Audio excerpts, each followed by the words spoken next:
Hey everybody, and welcome to the Quadcopter review. I'm your host, Pepe Prawns, and as always, I like to start these videos by asking you to like, comment on the video, and subscribe to the channel. Subscribing helps us grow. Liking and commenting helps us here on the YouTube search engine. As always, you can go ahead and look up here at the top and see the latest giveaways from the giveaway playlist and any information going on the channel.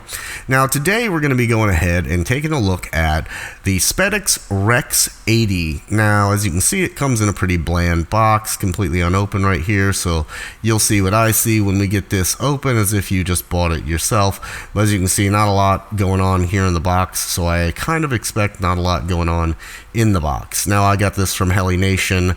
There's also a clone that is from GoFly that you'll be able to get from Banggood, and I got this particular one because the one at Heli Nation talks about its 2 to 4S board. That's not gonna happen, guys. So this does not run on 4S. The best it will do is it's going to run on 2S. I did try it. As soon as you go to a 3S batteries, the motors spaz out. On the GoFly on Banggood, it clearly says that they are 2S only motors, but the one on Heli Nation, the Spedix, does not say that. So I bought this in order to try it and to give you guys that information and make sure you knew if it was possible to fly this on 3 or 4S. You are not going to be able to, so let's that be known right now, gang. Let's go ahead and look inside the box and see what we got here. Of course, the boxes are always a pain in my ass, but once we are going to finally get this open, we can see that we have the little quad right here on top, and this is an 80mm motor-to-motor little whoop, and we have just the whoop. We have a second adapter plate for batteries, so you can use a Velcro strap, which is actually a really nice feature, and that's it. Now, with all that being said, that's it. I can't stand it any longer. We need to go ahead and stop this video right here. I'm gonna get on my soapbox. My open message to every manufacturer putting out these bind and fly or P&P whoops. Enough. Stop sending us just the quad, one set of props, and nothing else. Now, I don't care if you don't send us a battery, that's expensive, but let's face it, guys, it costs a total of like $345 if on expensive props to get like 10 pairs. I pony up the $2 and send new pilots who are buying these to bind and fly them and to get into this hobby, send them more than the props that come on the motors. This is, I mean, they don't know where to get them. They don't, like, I don't even know where to get these props, you know? You don't have them right there with this, you know, and they break. I don't care if you have a you know, whoop frame around it and you got the ducts and you think that's protecting props. I've broken just as many props inside of ducts as I have any else. So give us more stuff, you cheap bastards. I would rather you charge us $2 more on the total of the thing for us to have that than to not. So let's continue. One first thing I found that was a problem with this is this dipole antenna is too long. As you saw it coming out of the box, it was already, you could see that it was going to get down in those props, and sure enough, it got down in the props. So this guy comes with the Caddx EOS 2. It is an adjustable camera, as you can see here. People love that Caddx EOS 2. I particularly do not like it. We can get into that in the flight footage. It comes a little loose. You do have to take the canopy off here and tighten down your camera when you get it. Sorry. It does come with 11,000 kV motors, and these are 1103s, similar to your Beta FPV motors. And the frame construction is actually pretty nice. It's got a little give to it, yet it's pretty hard and sturdy. I was kind of concerned about that cracking, but in the end, in the flight footage, you'll see I actually did some straight up drops to the cement and no damage. So these are 40mm props, 4 blades, and they're pretty aggressive blades, and it's kind of a noisy little bugger too. So inside here we have an F405 flight controller and ESC combo. Now I tried my damnedest, and I could not find who made this board. I'm going to assume Spedix, but I can't find any board to match it. When we get in here, I'll show you some soldering that needed to be done. Now, we have our XT30, and we have our 2S battery holder there pre-installed, and like I said over there, we got a different battery strap so we can use a Velcro and adjust it accordingly to whatever battery. If you want to use a flat battery, you could do that as well instead of the long batteries. Now, what I was talking about here on the board was something I ran into. So it does come pre-wired, and I'm going to assume that's for DSMX. It's not FR Sky. So if you're an FR Sky pilot, you're going to have to adjust these wires, and I'm going to show you how to do that. But as I mentioned, when we got in here, we needed to adjust that camera and tighten it down. We went ahead and did that right away. So here you can see your wiring harness already set up where you could just plug in. But for me, using XM Plus, you see these right here where it's soldered? That's not going to work for FR Sky.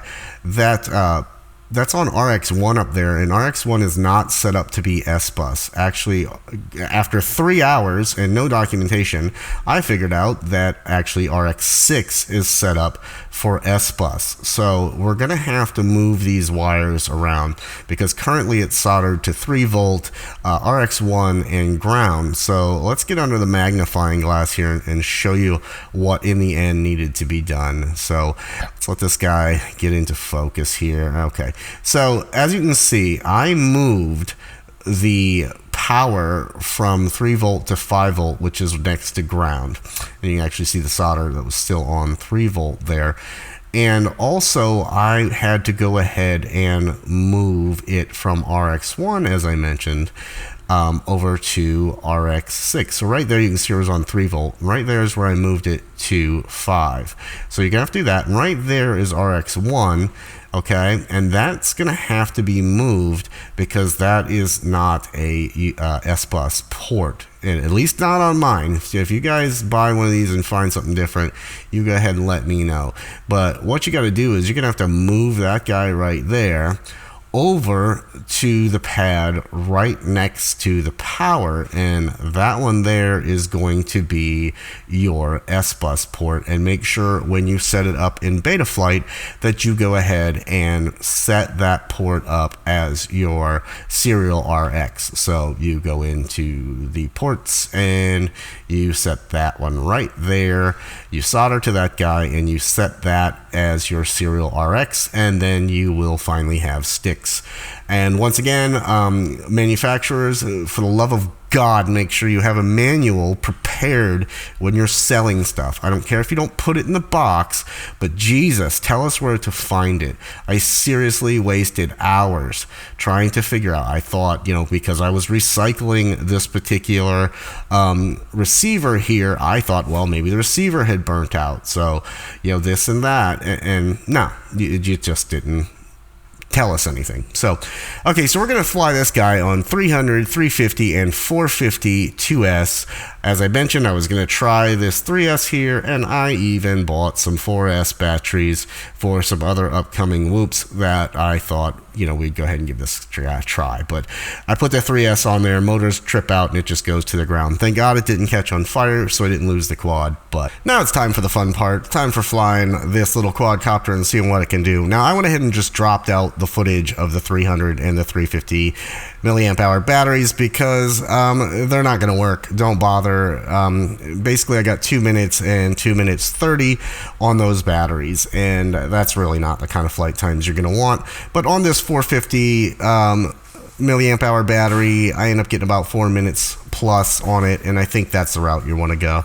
It is a little heavy. You can feel the weight, and in the beginning parts of this, and those who are new to the channel, I don't put 20 packs in this and show you like my best flight. That's not what's going to happen. What I do is I put the battery on and I fly it just like you would for your first flight experience. So you're seeing my first flight experiences as well.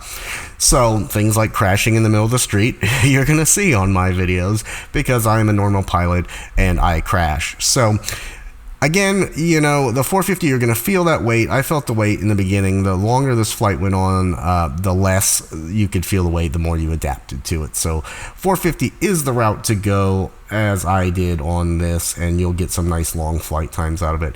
It does great. The rates and PIDs out of the box are very slow.